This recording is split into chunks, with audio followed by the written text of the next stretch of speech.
في سؤال مهم بيشغل الناس كتير، هو ليه معظم الناس مش بتوصل للنجاح اللي هي بتحلم بيه؟ هل العيب فيهم ولا في الظروف ولا في الحظ؟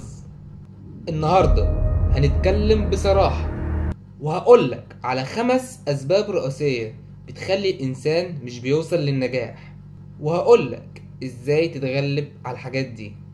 السلام عليكم ورحمة الله وبركاته، معاكم أخوكم أيمن بفيديو جديد. إن شاء الله النهاردة هنتكلم عن ليه معظم الناس مش بتنجح، وهقولك إزاي نكسر الدايرة دي. أول حاجة، الخوف من الفشل، إنك تخاف إنك تفشل. أكبر عدو لأي حد نفسه ينجح وهو الخوف. الخوف من كلام الناس، الخوف من البداية، الخوف إنه يقع في غلط. لكن الحقيقة إن الفشل جزء من النجاح. مفيش حد ناجح إلا ووقع في الأول، الفرق إنهم قاموا وكملوا. تاني حاجة، التأجيل والتسويف. التسويف معناها برضو إن هو حاجة أنت المفروض تعملها وتأجلها، فده اسمه التأجيل والتسويف. الناس دايما بتقول هبدأ بكرة أو هستنى الوقت المناسب، ولو أنت استنيت الوقت المناسب مش هيجي.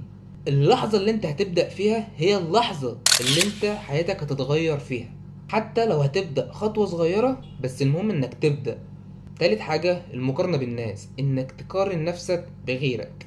لما تقارن نفسك بحد أنت بتقارن بدايتك بنص الطريق بتاعه. ركز مع نفسك، ركز في تطوير نفسك، ركز في شغلك. المقارنة بتسرق طاقتك، وخليك فاكر ان النجاح مش سباق، النجاح هي رحلة وانت رئيسها. رابع حاجة وهي غياب الانضباط. الموهبة حلوة بس الانضباط اهم. انك تعمل الحاجة حتى وانت مش حاسس بالحماس، هو ده اللي بيبنيك. الانضباط هو اللي بيحول الاحلام لخطة، والخطة لإنجاز. فخليك دايما فاكر إن أهم حاجة هي الانضباط والاستمرارية.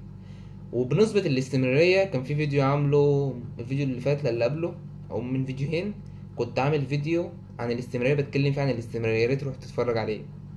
خامس حاجة وهي البيئة السلبية، إنك محاط بشوية ناس بيحبطوك. لو حواليك ناس بيكسروك وبيشككوك في نفسك، طبيعي انك هتحس انك مش قادر. حاول تبعد عن الناس السلبية دي، او على الاقل انك ما تاخدش كلامهم كأنه حقيقة. خد الكلام من هنا طلعه من هنا. دور على ناس بتشجعك، او حتى اتفرج على فيديو يديك دفعة ايجابية ويحفزك ويحسسك بالحماس، وده يخليك انك هتستمر. لو حسيت ان اي نقطة من اللي انا قلتهم اللي فاتوا دول لمستك، اكتب لي في الكومنتات ايه اكتر نقطة اثرت فيك. ولو عندك صاحب محتاج يسمع الكلام ده فبعت له الفيديو ده.